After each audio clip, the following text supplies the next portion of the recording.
Next. Hoy, ba't ikaw na daw? Tuli experience.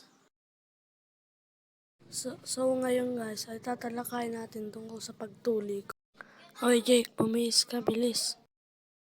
Bakit po? Papatuli na kita.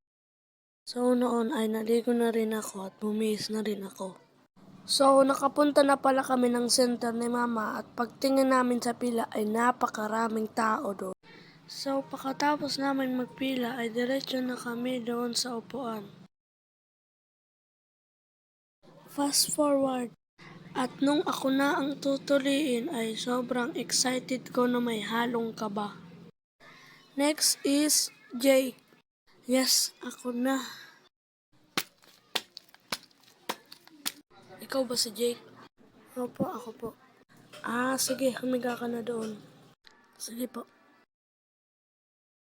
At nung nakahiga na ako at tutuliin na ako, parang may kumagat sa akin ng langgam. Yun pala, tinuturukan na ako ng pang-anesthesia para daw wala akong maramdaman na sakit.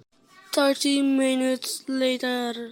At nung paglabas ko ng center ay umuwi na kagad kami ni Mama. Hoy Trops, tuli na ako, yes! Sana all tuli na. At nung nasa bahay na kami ni Mama ay nagpahinga na ako. Hay, makapagpahinga na nga. Hay, salamat nakapagpahinga. So, yun lang muna mga Trops.